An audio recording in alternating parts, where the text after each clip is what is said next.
It has been said that average people want you to stay average. Welcome to the Breaking Average podcast, the podcast designed to challenge you to break the mold that average has on the world. Each episode offers insights directly from those who choose to break average every day. Now, for the latest insights, here are your hosts, Paul Gustafson and Rick Morris. Welcome to a very special edition of the Breaking Average podcast. We're breaking ranks here a little bit from our how-to series because we have something that we did not have. We were not going to pass this up. So I want to bring in immediately my good friend and co-host, Paul Gustafson. How you doing, Paul? Rick, great to be here with you again. I always enjoy doing our podcasts, and I love it when we bring in special guests. And today is one of those incredible days. We get to have a very great guest of ours. He was one of our top book authors for those series we did last year. Remember that? Oh, absolutely. So I'll tease it a little bit just to see if they know it well, because there's been two books of his that made huge impacts on me. To Sell is Human, which we did a whole podcast about, and we'll have to send to him so you can hear our take. But the second one was When. Like, I never really had that concept of when I should be having certain meetings. Like, when should we be podcasting? When should we be setting this stuff up? So that kind of stuff and learning how to control my calendar is huge. So why don't you, if I didn't tease them enough, Paul, go ahead and answer the question for him. Who's our special guest today? Yeah, so we are we're in a great spot here today, guys. We are joined by Mr. Dan Pink. He's the author of some fantastic books, When, To Sell is Human, Drive, so many more. And he's got a brand new book out.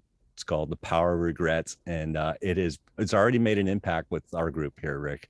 So we go through a book a month. And Dan, welcome. We are so excited to have you because you are the book of the month for us here in this past month of April. So thank you for being a part of this discussion today. Paul, thanks for having me back. I know you've been busy. It's been a crazy season for you, right? So the book rolled out, I think it was in February, if I'm not mistaken, right? Yep. And so The Power of Regrets, tell us a little bit about that. What The Power of Regrets, what was the reason behind that book? Why did you want to write a book on regrets? Well, part of it, I mean, at a personal level, it was because I had regrets myself and I wanted to make sense of them. At a broader level, as I did the research in a number of different ways, I realized that this emotion of regret is an emotion that we have totally gotten wrong. We think that it is dangerous. We think that it brings us down, when in fact it actually is helpful and can bring us up if we treat it right. And so I went to investigate this. I looked at about 50 years of research in social psychology, developmental psychology, neuroscience, and cognitive science. That's one thing that I did. I conducted the largest public opinion survey of American attitudes about regret ever conducted. And I also we now have a database of, in addition to those two things, we have something called the World Regret Survey, where we have collected regrets now from people in 20,000 regrets from people in 109 countries. Wow. I mean, the data that you have collected is mind-blowing, to be honest with you. And I know you also pulled some data from other studies over the years too. Yeah, sure. There was a 50-year study as well. And you found some interesting elements. So what were some of the big surprises for you when you studied regret and you look at the data? Well, on the idea of regret itself, there are two important things to know. First is that regret makes us better. First is that regret makes us human. And the second is that regret makes us better. Regret makes us human because everybody has regrets. Truly, the only people without regrets are little kids whose brains haven't developed, people with some kind of brain damage, and people with certain kinds of mental illness. The rest of us have regrets. It's one of the most common emotion human beings have. It's arguably the most common negative emotion that human beings have. It is ubiquitous in the human experience. And that's kind of weird, right? Because I don't like experiencing regret. This thing is ubiquitous and it's unpleasant. So what's the point? And the point is that it's useful if we treat it right, that regret can make us better. There is a pile of research showing that if we confront our regrets, we don't ignore them, we don't wallow in them, but we confront them, we learn from them, that regret can help us become better negotiators, better problem solvers, better strategists, better parents, better thinkers, find more meaning in our lives. And so that's the big picture view of regret. And what I'm trying to do is sort of reclaim this emotion, because we've really gotten it wrong. If we treat regret properly, we can enlist it to make some really powerful and positive changes in our life. Yeah.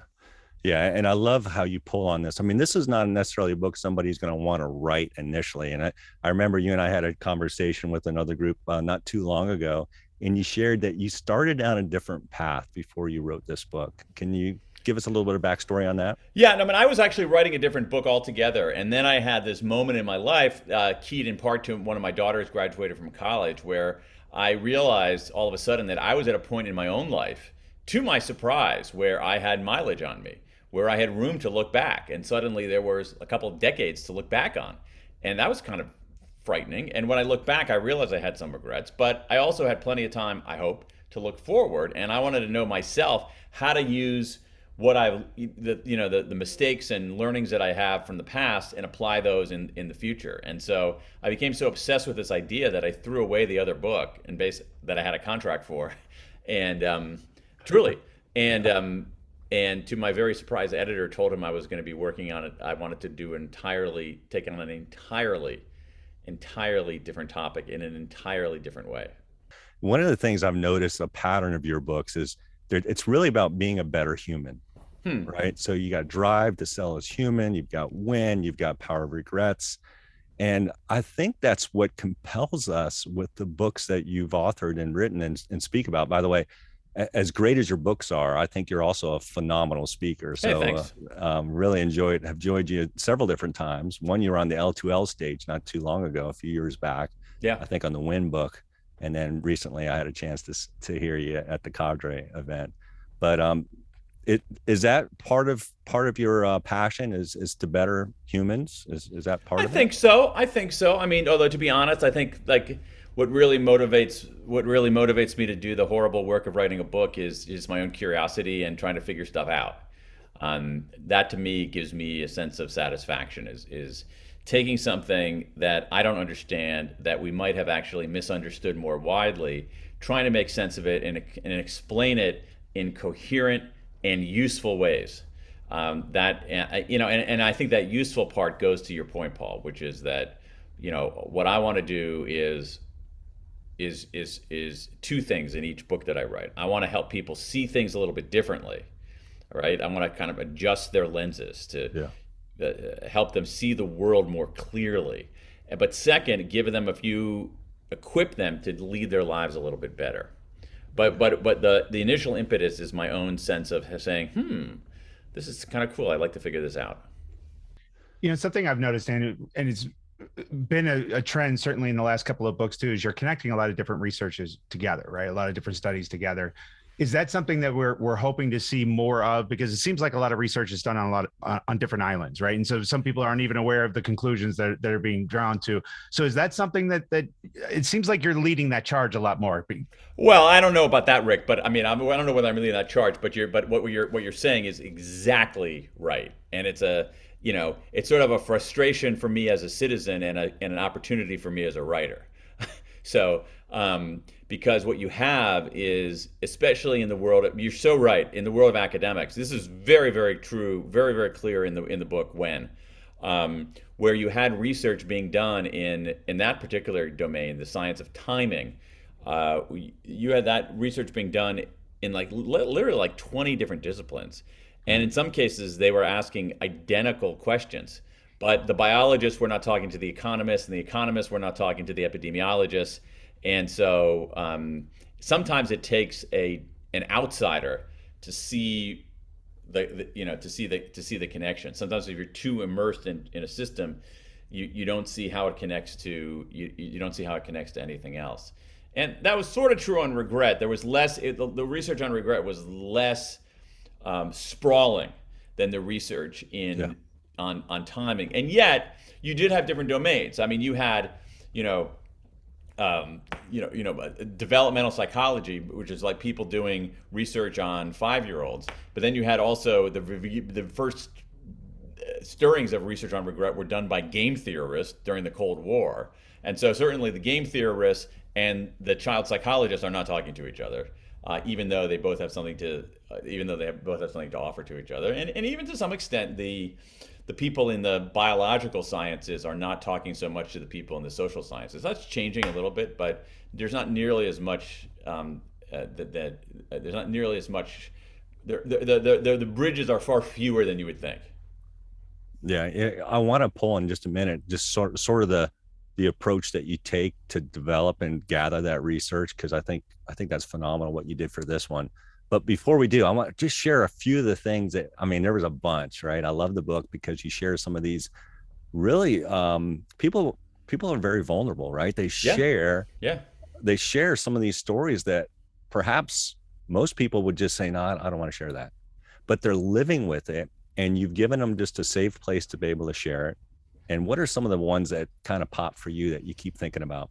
Oh, I mean, so many of them. I mean, I think I was really kind of moved by some of the stories about friendship. I mean, in a couple of cases, there was this one woman who had a friend who she grew up with in New Jersey, and they were close childhood friends. They went through high school, then they went off to college. They started going their separate ways, but they stayed in touch, going to each other, inviting each other to their weddings and so forth, and their families knew each other. But over time, the relationship started drifting apart a little bit. And this woman, her name is Amy, at a certain point, I think in her early 30s, she learned that her friend had a serious form of cancer. And Amy, wanted to call her and reach out and tell her she was thinking about her, but it had been a few years. And so she said, oh, it's going to be really awkward, and she's not going to care anyway. So she waited, and then it was even more awkward, and she said she's going to care even less. And then when Amy finally did call, it turned out that this friend had passed away earlier that morning. So this is a devastating blow. Now, and so she obviously regrets it. It's a classic kind of regret. It's entirely her fault. It's if only I'd reached out. She had a moment when she could have reached out, and she didn't. It's on her. And she feels bad about it, and now the door is closed and she can't do anything about that. So what does she do with that regret? She could ignore it and say, blah, blah, blah, blah, blah, no regrets, always look forward, always be positive. Bad idea. She could say, oh my God, I'm the worst person in the world, I'm a horrible human being, and just beat herself up and wallow in it. That's a bad idea too. What she did instead is she said, oh, I feel pretty shitty right now. That's a signal. It's a signal of what I value, which is friendship. And it's an instruction on what I should do next, which is always reach out. So Amy, sadly, a couple years later, had another friend with a very serious, ultimately terminal illness. But in this case, she learned her lesson. So Amy called that friend. She texted that friend. She visited that friend. She pushed past that awkwardness of saying, oh, she's not going to care. And that friend also sadly passed away. But Amy didn't have any regrets about that because she had taken those previous regrets and enlisted them to clarify what she values and instruct her how to do better in the future. Yeah, and I remember hearing that story because I listened to it on Audible, and then of course went back and read through the book. I'm like, wow, that is every man's story or every woman's story, right? We have the if onlys, and of course you talk about the if onlys, right? If only I had done this, or if I only had done that. Rick, you and I have talked about some of these if only stories in our podcast too, right? Yeah, for sure. How important is it for somebody just to sit down and capture the if onlys, and to be honest with themselves? Well, that's a really good point. I mean, so here's what again, going back to first principles here, regret is incredibly common. I mean, everybody has regrets. If you don't have regrets, it's usually a sign of a problem. Truly, it's a sign of perhaps a brain injury. It's a sign that you're a sociopath. I mean, or you might be 5 years old. But regret. Everybody has regrets, and so the real question is, what do we do with those regrets, and how do we enlist them? And how do we, as I said before, how do we use them, harness them to work smarter and live better? And one step in that process, Paul, as you suggest, is disclosing it. And you've mentioned that twice now, which I think is super revealing. So if you think about this, I have 20,000 people in this database. I did this thing called the World Regret Survey, as I said, where we've collected 20,000 regrets from people in 109 countries. That's interesting in and of itself, but I think it's also interesting that people actually did that. That is, you have 20,000 people around the world who are willing to share their regret with a complete stranger. That itself tells us something. Yeah. Even if you don't read the regrets, the fact that that many people want to share is revealing. And I think it's partly because when we share our regrets, we unburden ourselves. Yeah. What's more, there's another thing. It's a more subtle force, but I think it's more powerful, which is that emotions by their very nature are abstract.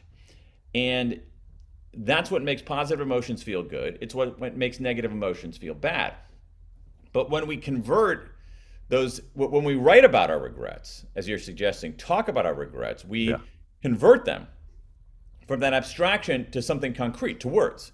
And those words are always less fearsome. And then when we see it in writing or hear ourselves say it or have somebody repeat it back to us, we begin to make sense of it. It's hard to make sense of an abstraction, this kind of amorphous, blobby feeling. It's hard to, like, what's that tell? I don't know. But when we convert it into something concrete, that the concrete words are less menacing and they're more understandable, and that can begin the sense-making process. And I do want to pull on how you did the research, but a thought came to my mind. How often does somebody send an email late at night, 11 o'clock, right? And they send it out because they had to get it out. And then the next morning they wake up and they're like, oh no, what did I do? Right? They sent that email out, right?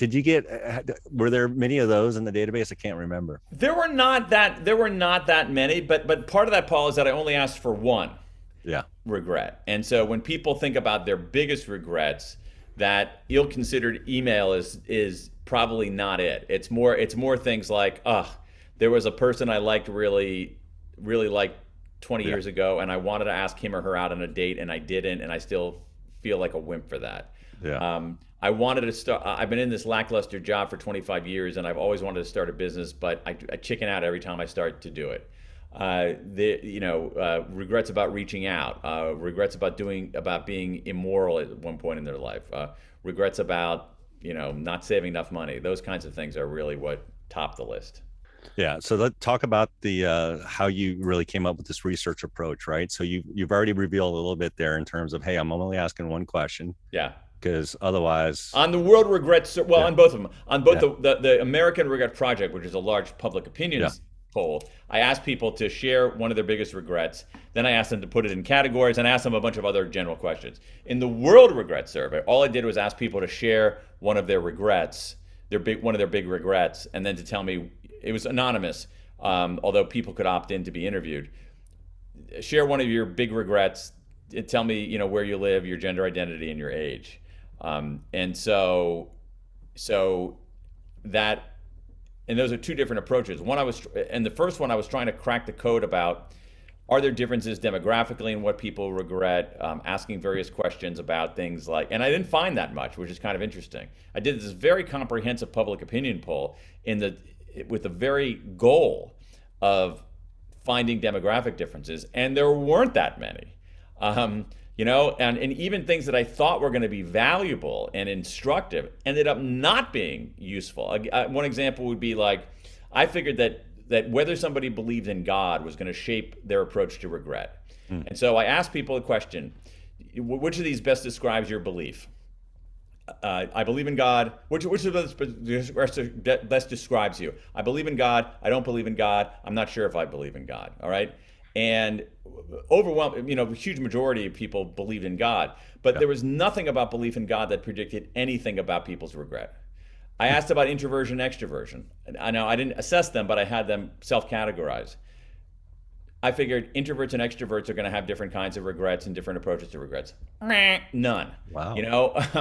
And so one of the things that I think, to the top, Paul, you were asked at the beginning, well, what are some of the surprises? To me, what was surprising in both the quantitative, the American Regret Project poll, and the qualitative, the World Regret Survey giant collection, was how universal the regrets were and how few demographic differences there were. The one big demographic difference, and it was big, had to do with age.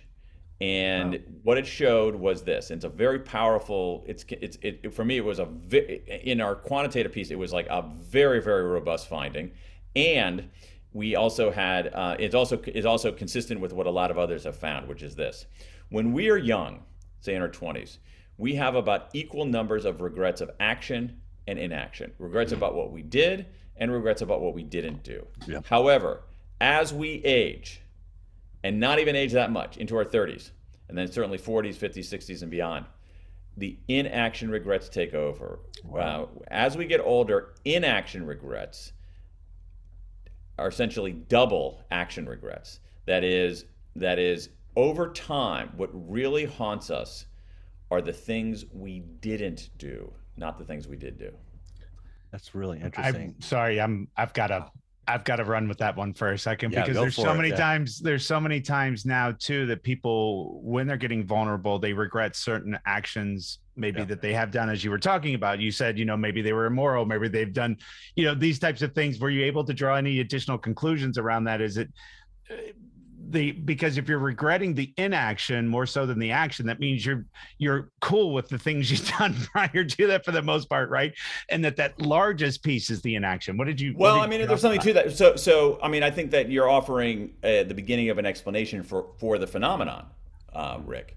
So so it's true that. So let's take an action regret that we have.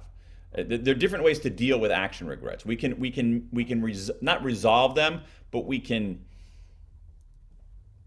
minimize the sting. We can reduce them a little bit in a way we can't with inaction regrets. So, for instance, let's say I have a lot of regrets about bullying. That's a good example of an action regret. A lot of regrets of people. I bullied kids when I was younger. I bullied somebody when I was younger. It's a very big regret that people have. It's a very, very common regret. But what some people do is that they go back to 20 years later, even 30 years later, to the person whom they bullied and apologize and try to make amends. So that's a way to actually, with certain kinds of action regrets, we can make amends. We can make restitution. We can apologize. We can undo certain kinds of regrets, like the guy in the book who got a no regrets tattoo and decided to have it removed. All right, you can get your no regrets tattoo removed. All right, so you can undo that. The other thing you can do to take some of the sting out of regrets is you can, what I call, at least them. So regret is a form of counterfactual thinking. We can conjure events that go in counter to the actual facts. One kind of counterfactual that we can conjure is what's called an upward counterfactual, where we imagine how things could have turned out better. That's what regret is. If only I had become a pharmacist, I'd have more money. All right. The at least is you can also do a downward counterfactual. Imagine how things could have turned out worse. And so what that does is that takes some of the psychological sting out of things, certainly out of action regrets. So I have a lot in the database about marriage, where honestly, I think it's like 99% women who say a regret like this: I shouldn't have married that idiot. I regret marrying that idiot, but at least I have these two great kids. Yeah. So you find the silver lining. Inaction regrets, you can't undo them, and you can't at least them. And so they linger. What's more is that inaction regrets tend to be about things that matter the most. The most common kinds of regrets were regrets about if only I'd reached out, regrets about relationships like the one I was talking about earlier with Amy, that come apart and you don't do anything about it, and then it comes further apart, and sometimes it's too late, and you say, oh, if only I'd reached out. That's an inaction regret, and that sticks with people. Another regret, a very common regret, are boldness regrets, which are if only I'd taken the chance. And those are, I ticked at these a little bit earlier. Those are regrets that people have about, as I said, not asking people out on dates, not traveling, not speaking up, not starting a business. And so what really haunts us over time are what we didn't do. Yeah, it's interesting. And I've seen that too. I was looking at the prefrontal cortex in terms of how much brain activity takes place when we were younger, up until about 23, 24. And it's pretty high, right? And that tells us a little bit about our imagination, tells us a little bit about the actions and the boldness steps that we take. And then we kind of just get comfortable. We live in our comfort zone, and then we sit with inaction. And then over time, then there's things like, wow, the last 20 years just passed by like that. Exactly. And you've got these inaction regrets. And so talk about the 4 types, right? So I think you've already teed them up. You got the 4. Yeah, exactly. So what I found is that looking at these 20,000 regrets for the book, I looked at 15,000. Is that around the world people have the same 4 regrets. We've talked about 2 of them. One of them are connection regrets, which are regrets about relationships that were intact or should have been intact, that come apart, usually in slow, undramatic ways. people like Amy want to reach out. They think it's going to be awkward to reach out, so they don't. They think the other side's not going to care, so they don't. And in her case, as I mentioned before, it was too late. So connection regrets, if only I'd reached out. Boldness regrets are, if only I'd taken the chance. Moral regrets are, if only I'd done the right thing. So those are the bullying things that we talked about, marital infidelity, all kinds of things like that. And then finally, are foundation regrets, which are, if only I'd done the work. These are regrets people have about things like saving too little and spending too much. Regrets, some outside of the US, about smoking. Some regrets about health more generally. I didn't take care of my body. I didn't take care of my teeth. I didn't take care of my, I didn't exercise enough. Some people have regrets about not working hard enough in school. So it's things that, small decisions that accumulate and give you and weaken the platform of your life. So with foundation regrets, is that if you could go back, is that where the habits are built? The good habits? It's interesting. Yeah. I think that good habits are an antidote to foundation regrets. I think that good choice architecture is an antidote to foundation regrets. So let's go back to one of the most common, the foundation regrets were but they're about health, they're about education, they were about finance. But let's take the ones about finance. So a lot of regrets, as I said, I spent too much and saved too little. I don't have a single person in the 20,000 who says, "Oh, my big regret is that I saved too much money." Not a single person offered that regret. Okay, so with the foundation regrets, or with the regrets about saving and spending, one thing to do is to do things that are automatic, so you don't have to develop the habit where the choice architecture just doesn't give you a choice. Since it's like automatically debiting your paycheck so that it goes directly into your 401k or into savings. Those kinds of things where you don't even have to think about it. You don't have to choose. You don't have to decide. I think that's pretty important. And then with exercise, there are all kinds of things to do to get more exercise. And so it's habit and choice architecture can be antidotes to foundation regrets.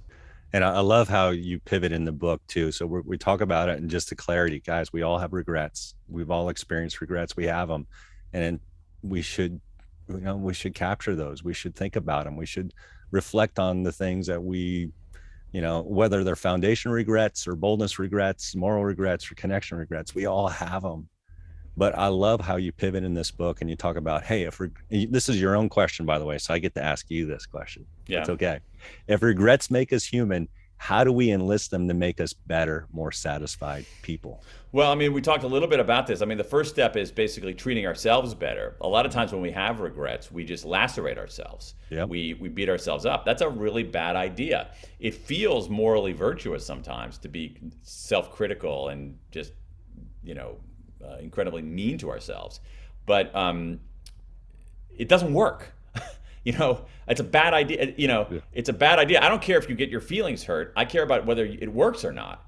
And it doesn't. There's very little evidence. There's no evidence, essentially, that approach is effective. And so what we want to do is treat ourselves not with self-criticism, self-laceration, or even self-esteem, but with something called self-compassion, which is basically treat yourself with kindness rather than contempt. Recognize that your mistakes are part of the human condition, and recognize that any screw-up you have is a moment in your life, not the full definition of your life. And when we do that, people can get past it, and they can then get to the stage where, as we talked about before, they're writing about their regret, they're talking about their regret, they're disclosing it to make sense of it. But one of the most important things we can do, so that's important too. So treat yourself with kindness rather than contempt, disclose it, talk about it, write about it privately to unburden yourself and make sense of it. And then finally, you have to extract a lesson from it. Okay? You have to say, what did I learn from this and what am I going to do? And on that, we tend to be pretty bad.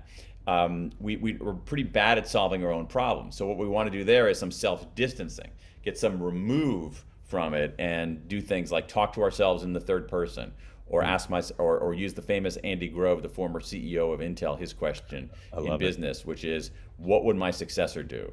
Yeah. Or ask yourself, okay, if my best friend had this regret, what would I tell him or her to do?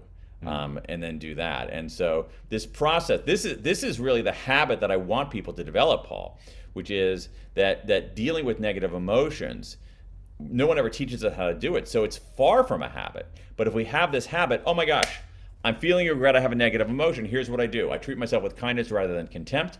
I disclose it to make sense of it, and I take a step back to draw a lesson from it. If we just do that more often and more routinely, we're going to be a lot better at dealing with negative emotions. And this is one of the things we got a big societal problem where we don't teach people how to deal with negative emotions. We've sold them a bill of goods that they need to be positive all the time, and that is not right.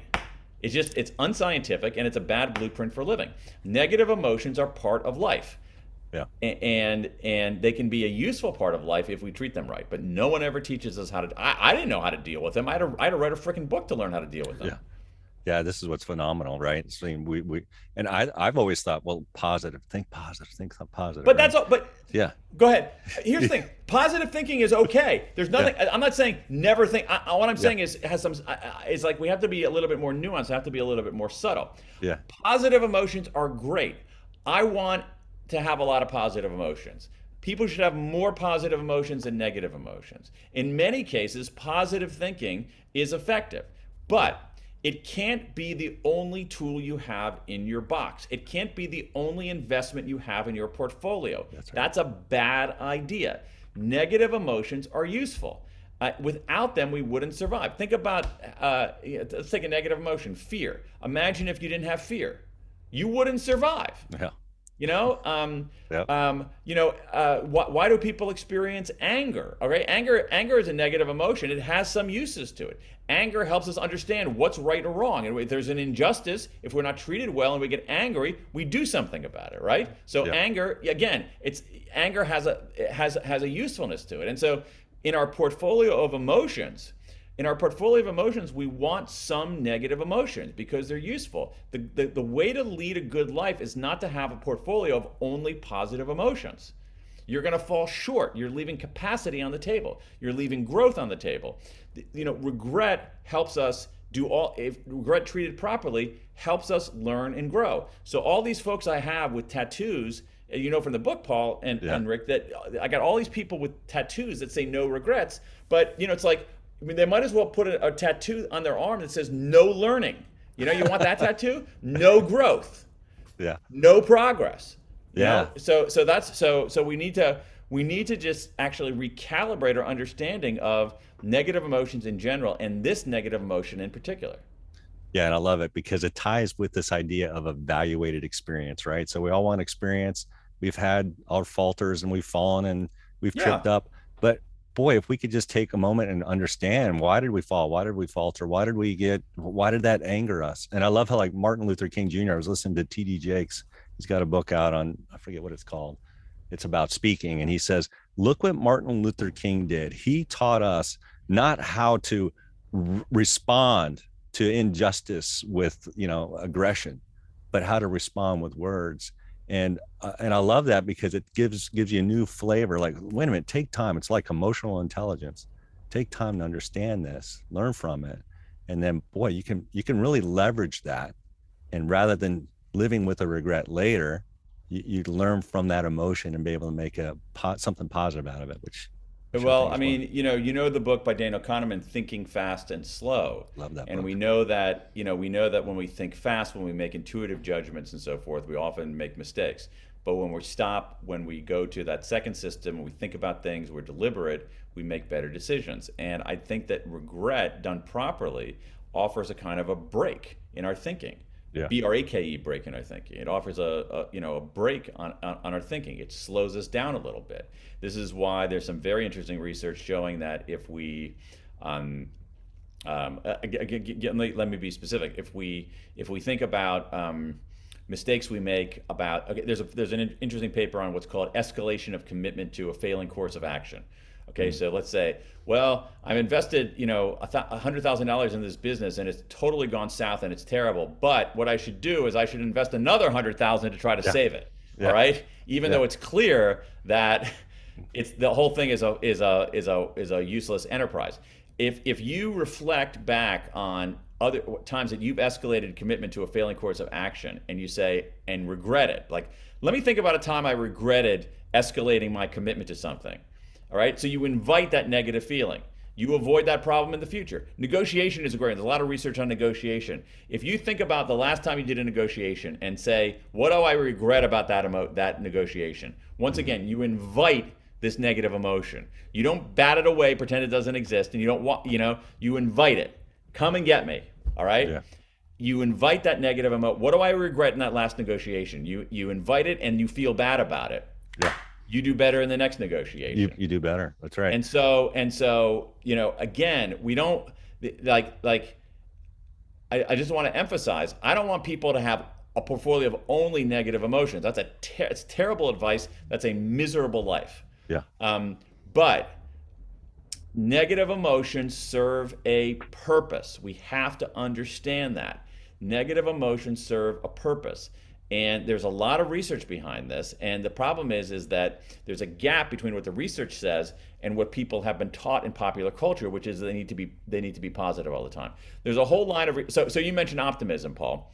Optimism is generally a good thing, all right? But you shouldn't be optimistic all the time. Yeah. That you shouldn't be uniformly optimistic. That's a bad idea. There's a whole line of research in what's known as defensive pessimism, that you need to have that. You need to have that investment in your portfolio too. Yeah. So, have a lot of shares in optimism, but have a few shares in defensive pessimism to diversify that emotional portfolio. Yeah, it reminds me of, I remember Gretchen Rubin wrote a book called The Four Tendencies. She talks about the questioner. And I think that's an important component to us is allowing us to question it, right? So if we have that a negative emotion, be aware of it, and then just take time to kind of reflect on it, because we can learn from it. Like, well, why are we feeling that? And why is that? There's so much value in that curiosity. In fact, that's what I love about your books is you were curious. I want to find out more about this. Why haven't we studied this? How come nobody talks about it? I remember when you were at Cadre, you shared all these great quotes from a collection of people with essentially the same exact quote. And then you share, as you shared today, why there's power in regret. So I also can't help but think of the book Win, because when we talk about foundation regrets and we're trying to reestablish and rebuild, how that book really, I think, is groundbreaking. So I'm going to invite everybody, if you're listening or watching this, definitely go get the book, Power of Regrets. I got it sitting right over here. But also go back and look at some of the other books that Dan has, because Dan, there's like an ecosystem connection between your books. I don't know if you've seen that, but I can see it. Like foundation regrets. All right, here's some strategies. Go figure out your timing, the win element, right? So you're about to turn 50. All right, well, there's a great moment. You don't have to live with a regret. You got, so you want to speak into that real quick or not? Well, I mean, you're making a connection that I never made explicitly, but there is some interesting evidence about, the importance of endings. And so, what you have is people are much, in this famous piece of research by Adam Alter and Hal Hirschfield, having to do with when people run their first marathons. And people are most likely to run their first. And today we happen to be talking today, the day of the Boston Marathon. That's right. And the day that the age at which people run their first marathons has a peculiar pattern. The most common ages are 29, 39, 49, and 59. Yeah. Because people want, and it's a huge disproportion. I think that 49-year-olds are, 3 times more likely to run a first marathon than 48-year-olds or 50-years-olds. Just like 1 year difference, which has no effect physiologically. And they don't want to leave that decade without a regret. Well, that's what it is. It has nothing to do with like their physical capacities. It's not like they're saying, "Oh, I better run. I'm 49, but when I get to be 50, I'm going to be a wreck and unable to run a marathon." Or when they're 48, they're saying, "Oh my God, I'm not quite mature enough to run a marathon. I need another year." No, it has nothing to do with that. It has to do with the fact that they're seeing an end, and there's a lot of research. I mean, this goes back a long ways in psychological science. It goes back to the 1920s or 30s with Clark Hull, who was putting rats in mazes and found that the closer they got to putting not even in mazes, putting rats in like rat raceways, Yeah. where Wow. they just have like a straight shot. And that he found, and he segmented so imagine you have like the rat equivalent of a 100-meter dash, all right? And you set the rat off, and as the rat, and you think about it in terms of 10-meter segments, and at the end of it is a piece of cheese. That rat runs a lot faster the closer that rat gets to the cheese.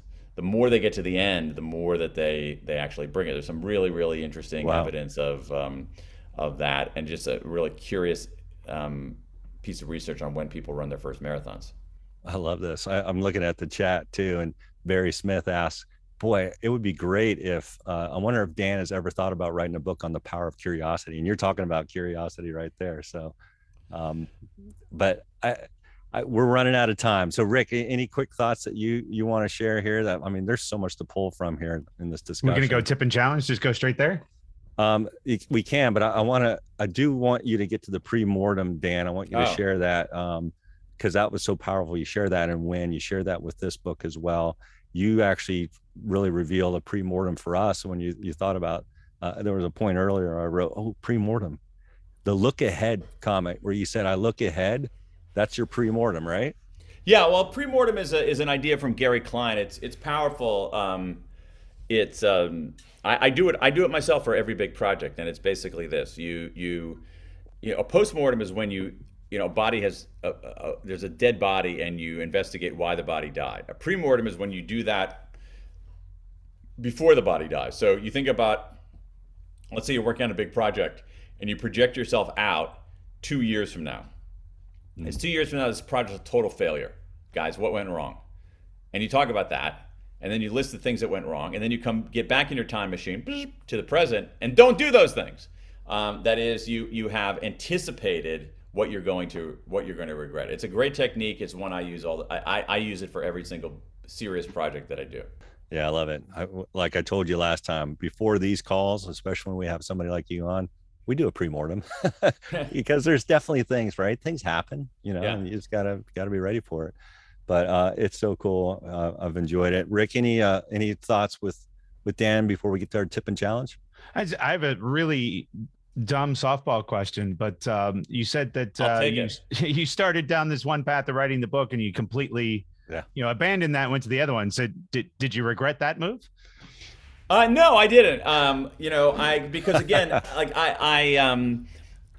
the fact that for me, here's the thing. You guys mentioned curiosity, and curiosity I think is to me the most, for me, I mean, again, I'm not saying this is true for everybody. This is a description of myself, not my recommendation for everybody else. But for me, curiosity is the biggest driver of going through the torture of writing a book. And I was just so much more curious about this than I was about the previous topic that I said, this is telling me something. And I'm actually really glad that I switched. That's the second time you've mentioned that in that kind of fashion. And Paul and I did a podcast before where we're talking about writing books is not the end game. It's a labor of love, but it is a brutal process to go through. Yeah. And now as somebody who's really been published multiple times over, you still feel that way as you're going through it? It's kind of a brutal process for you? I've written 7 books. Each one was excruciating. Yeah. Yeah, it's hard. It is a labor of love, Rick. And Dan, it's a labor. It's a labor. And at what point do you love it, right? I mean, at some point you realize, do you take satisfaction in it? I mean, I know you do, but at what point do you? When does that happen for you? There are moments. Well, it's interesting. Satisfaction is a great word. So there's a great satisfaction to me for having a body of work, for putting things out in the world and knowing that, and hoping at least that it mattered to a few people. So that itself is very satisfying. And that's the right word to use. There isn't a lot of like joy and elation to it. There are other moments of satisfaction in the process itself, for me at least, when I figured something out or I think of a sentence that's actually pretty good and I have no idea where it came from. Like, that's pretty exhilarating. Yeah. But most of writing a book is just day to day showing up and doing your job, and then showing up the next day and doing your job, and showing up the next day and doing your job, and showing up the next day and doing your job, and being committed to showing up and doing excellent work and serving the reader. Is there a switch for you where you can just like, do you have boundaries like, okay, now my writing time's over, or do you keep I do thinking? sort of, yeah. I mean, I have like yeah. So I mean, I'm pretty rigid about when I'm writing a book. Like each day I'll give myself a quota of words, a word count that I have to hit before I can do anything else. So I'll come into my office in the morning and I have to hit, whatever it is, 500 words, 600 words, 800 words, and I don't do anything else until I hit that number. And then I'm off to do, other kinds of things. And if you do that every day of the week, every week of the month, every month of the year, you're going to write a book. Yeah, that's good. And again, I appreciate what you're doing. So let's share a tip and challenge here to kind of close it off. There's been a lot here. There's a lot more nuggets in the book. Just encouraging you guys to go grab the book, Power of Regrets by Dan Pink. Phenomenal book. So Rick, why don't you start us off with the tip and challenge, man? Yeah, I mean, the tip and challenge here to me is going to be just an inventory. And we've talked about these in the past, but we talked in the negative emotions before that I generally am a pretty positive and optimistic person, but there's days that it just hits me. And I always say, you know what, then today I'm just not going to wallow, but I'm going to own it today, right? Yeah. Today I've got it. I'm going to own it. I'm going to take it down. What I haven't done is inventory it. And what I think a great challenge would be now is to have a regret journal, for that matter, in your journal, somewhere else. Just have something there that when that regret hits you, even if you can just take that down for the moment, so you can come back and put it into this categorization. When we start to do algebra and math with it, we start to put it into categories and those types of things. It helps us understand it a little bit more. So you can start to ask your question: is this an inaction or action? Is this based on connection? Is this based on foundation? Those types of things I think will help us. And then extract the lesson. So, I mean, my tip and challenge is really easy. I do want to leave a challenge. I'm going to kick it over to you, Paul, but I want Dan to think about this because I'd love for that to be his thing. Is you've got some phenomenal people here as well in kind of a private session, Dan. We've got our entire audience here. And so I want to challenge you to leave us with how can we serve you? But let me kick it over to Paul and let Paul do his.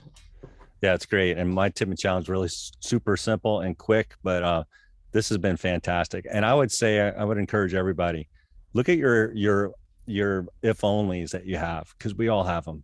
Look at your if onlys and start thinking about, well, maybe there should be some what ifs. What ifs? What are the what ifs that you need to do? Because your life is not over yet. You have an opportunity in front of you. Practice the pre-mortem, look ahead, do the what ifs, right? What if you take that step forward? What if you make a difference? What if you just push forward? Why not? Go back. If there's somebody you haven't talked to in 10 years, 20 years, 30 years, reach back. They probably would love to hear from you, but you don't have to live with that regret. It doesn't have to swallow you up. Push forward. It's so powerful when you move forward with that. So sometimes it's just a little act of boldness and it can make a difference. But Dan, I would love for you to share a tip and challenge, and we do want to serve you. So let us know how we can do that. I'm gonna be the Hallelujah chorus for both of your guys' recommendations. So Hallelujah. I guess one tip that I would give to people, and it's a way to serve me because it's serving the broader community, which is this week, do this, especially at work or any like sort of group of people that includes more than one other person. Tell a group about people about a regret that you have. Tell them what you learned from it, and tell them what you're going to do about it. Wow. And I think that is often the catalyst for one of the most enriching conversations you will have. And that's all that it takes. I love it. It's great. That's great. And I think that's one way to serve you, right? Is be able to take that. Absolutely. And really like, hey, this is a message. We can be evangelical about this. I think we should. So final question for you, Dan. We appreciate your time, but we're called the Breaking Average Podcast. And we love that term, breaking average. And I haven't pre-posed this question with you at all. So I may kind of catch you on. You haven't pre-posed any of these questions. Yeah. So here it is. What does breaking average mean to you? Because you certainly are a guy who breaks average in your books and your messages. But yeah. It reminds me a little bit, Paul. It's interesting. It reminds me of Reminds me a little bit about this quotation from William James, who was essentially the founding parent of psychology as we know it in the United States. I wrote about him a tiny bit in this book. I don't write about what I'm about to say. And he has this line from an essay, over 100 years ago, where he says, most of us go through life only half awake. Okay, only half awake. And that always bugged me. And I think that breaking average is in some ways not going through life half awake. Yeah. Actually going through life fully awake. And because we're here for such a vanishingly short amount of time, that you should have your fucking eyes open, be awake, don't settle for average, and try to make a contribution while you're here with us for this short amount of time. Fantastic. Well said. Thank you. Thank you so much, Dan. Appreciate it. Rick, this has been another great podcast, huh? Another fantastic episode. And of course, tune in with us in the Empowered Living Show. Find us on YouTube and all of our social media channels, and we will talk to you all next week. Yep. Thank you for listening to the Breaking Average podcast. If you loved what you heard, please take a moment to subscribe.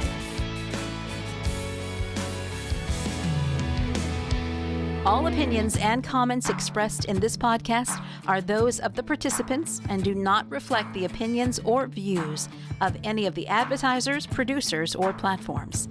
This show was produced by R2 Multimedia. A special thank you to Milestone Melodies for our theme music.